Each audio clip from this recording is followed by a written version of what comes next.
Japan में एक बहुत ही प्रसिद्ध बौद्ध सन्यासी हुए जिनका नाम रिजाई था। रिजाई दुनिया के शोर शराबे से दूर एक जंगल के पास एकांत में अपनी कुटिया बनाकर रहा करते थे।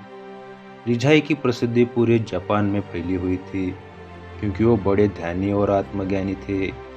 एक बार जापान का सम्राट रिजाई के पास आता है और कहता है, मुनिवर, मैं हमेशा ही अशांत महसूस करता हूँ। मेरे मन में एक उथल पुथल मची रहती है। हालांकि मेरे पास बहुत सारा धन और सुख सुविधा है जिनके लोग सपने देखते हैं। आखिर क्यों मेरे मन में इतनी अशांति और व्याकुलता है? रिजाई ने कहा, इसका जवाब आप खुद जानते हैं। बस ये आपने कभी जानने की कोशिश नहीं की। क्या आप एक प्रयोग करेंगे?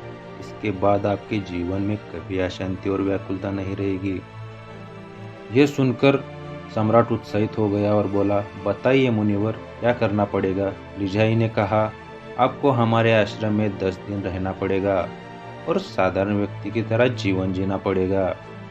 और इस 10 दिनों में आप जितना हो सके उतना कम बोलना पड़ेगा और हमेशा ही एकांत और अकेले बैठे रहे। सम्राट रिजाई की बात से सहमत हो गया। पहले दिन सम्राट का मन ज्यादा अशांत और उथल पुथल करता रहा। उसके मन में सैकड़ों प्रश्न उठ रहे थे और साथ ही आश्रम के साधारण जीवन में वह असहज महसूस कर रहा था। लेकिन रिजाई के कहे अनुसार उसने पूरे दिन एक ही शब्द अपने मुंह से नहीं निकाला और चुपचाप एकांत में बैठा रहा। रात होते होते अजीब सी खुशी का महसूस होने लगा। उसके अंदर एक बेचैनी कम हो गई। अगले दिन सम्राट एकांत में चुपचाप बैठा हुआ पौधों, फूलों, पत्तों और आकाश में उड़ने वाले पक्षियों को निहारता रहा। आज जिंदगी में पहली बार उसने महसूस किया था कि उसके आसपास की प्रकृति कितनी खूबसूरत है। वह पूरे तल्लीनता के साथ प्रकृति को देखता रहा और महसूस करता रहा। इसी तरीके से 3-4 दिन बीत गए। अब तक सम्राट के मन सारी भागदौड़ी, सारी उथल पुथल शांत हो गई थी। 5वें दिन की सुबह सम्राट एकांत में जाकर बैठा तो कुछ देर बाद अपने ही आप उसकी आंखें बंद हो गई और वह ध्यान में चला गया। वह पूरे दिन आंख बंद कर बैठा रहा और गहरे ध्यान में उतरता चला गया। कोई शब्द नहीं, कोई चिंता नहीं। सम्राट अंदर से अनंत शांति और आनंद से भर गया था।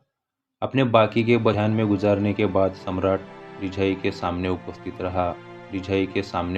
रहा। उसने रिजाई को झुककर प्रणाम किया और बोला, मुनिवर, मुझे जवाब मिल गया है कि क्यों मेरे अंदर इतनी उथल पुथल है।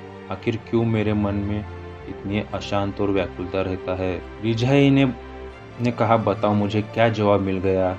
सम्राट कहा, मैं जरूरत से ज्यादा अधिक शब्दों का प्रयोग करता था। अपने लोगों के साथ दिन भर बेमतलब की बातें किया करता था और अकेले में ही उन्हें बातों के बारे में सोचता रहता था, जिसकी वजह से मेरा दिमाग अशांत और व्याकुल रहता था और इसी के साथ मेरे शरीर भी और इसके परिणाम स्वरूप मेरा मन भी किसी काम में नहीं लगता था। इसके परिणाम स्वरूप मेरा मन भी किसी काम में नहीं लगता था और लगभग मेरे हर एक कार्य में असफलता होता था और इसी असफलता की वजह से मैं और भी ज्यादा उदास और अशांत रहता था, जिससे मेरा जीवन और भी निराश होता था। लेकिन इस 10 दिनों में मैंने महसूस किया कि मैं अपने ही जीवन को गलत तरीके से जी रहा था और मैंने यह भी सीखा कि आपको ध्यान करने की जरूरत नहीं, बल्कि ध्यान अपने आप में होता है जब आप स्थिर, मौन और शांत होते हैं। पिछले कुछ दिनों के ध्यान के दौरान एक चीज जो मैंने सबसे पहले सीखी वो ये है कि किसी भी इंसान की जीवन की सबसे महत्वपूर्ण घटना उसका खुद को जानना है। ये सुन रिजाई ने कहा, केवल आप ही नहीं, दुनिया के ज्यादातर लोग जरूरत से ज्यादा अधिक बोलते हैं और ना चाहते हुए भी अपना जीवन बर्बाद कर लेते हैं। गौतम बुद्ध हमेशा अपने शिष्यों से कहा करते थे कि दुनिया की सबसे तेज छुरी अपनी जुबान है, जो कि बिना किसी खून खराबे के लोगों को मारती है। हमारी भाषा और शब्द हमारे हथियार भी है और हमारी कमजोरी भी है। अगर सही सोच के साथ सही समय पर सही शब्दों का प्रयोग किया जाए तो इंसान को ये सफल बना देता है। लेकिन शब्दों का यही खेल उल्टा हो जाए तो इंसान की जिंदगी को यह नरक भी बना देता है। एक बार गौतम बुद्ध से उनके शिष्य ने पूछा, गुरुदेव आप ज्यादातर समय मौन क्यों रहते हैं? बुद्ध ने कहा, क्योंकि मौन में अपने अंदर के परमात्मा को सुन पाता हूँ। मौन खुद के भीतर उतरने की पहली सीढ़ी है। मौन हुए बिना खुद को जानना बहुत मुश्किल है। खुद को जानने और समझने की पहली शर्त यह है, अब मौन हो जाओ। ज्यादा बोलना दिमाग को अव्यवस्थित बना देता है, जिससे हमारे मन पर हमारा नियंत्रण खो जाता है। जो लोग ज्यादा बोलते हैं वो कभी भी केंद्रित नहीं हो सकते, और अगर आप केंद्रित नहीं हो सकते तो आप जीवन के सत्य को भी नहीं समझ पाएंगे। इसके बाद रिझाई ने अपनी बात समाप्त की। सम्राट अपने महल वापस चला गया। दोस्तों, आपने भी कई बार ध्यान दिया होगा कि जो लोग ज्यादा बोलते हैं वो अक्सर लोगों के बीच ही हंसी का पात्र बनते हैं, और जो कम बोलते हैं वो अपने शब्दों पर अडिग रहते हैं। लोग उनका सम्मान भी करते हैं और उनकी बातों पर भरोसा भी करते हैं। वो अपने विचारों के भी पक्के नहीं होते हैं। उनका दिमाग अस्थिर होता है, और एक अस्थिर दिमाग वाला इंसान अपने जीवन में कभी भी सफल नहीं हो सकता। अगर एक इंसान यह जानता है कि कब, कहाँ और किस जगह बोलना और शांत रहना है, तो ऐसे इंसान का व्यक्तित्व बहुत ही आकर्षक बन जाता है, और वो जो भी करता है उसमें सफल हो जाता है। दोस्तों, अगर हम महान और सफल व्यक्तित्व लोगों को जरा गहराई से देखें तो पाएंगे कि ऐसे लोग जितना कम हो सके उतने कम शब्दों में अपनी बात समाप्त कर देते हैं, और चीजों के बारे में बड़ी गहराई। वो अपने विचारों के भी पक्के नहीं होते हैं। उनका दिमाग अस्थिर होता है, और एक अस्थिर दिमाग वाला इंसान अपने जीवन में कभी भी सफल नहीं हो सकता। अगर एक इंसान यह जानता है कि कब, कहाँ और किस जगह बोलना और शांत रहना है, तो ऐसे इंसान का व्यक्तित्व बहुत ही आकर्षक बन जाता है, और वो जो भी करता है उसमें सफल हो जाता है।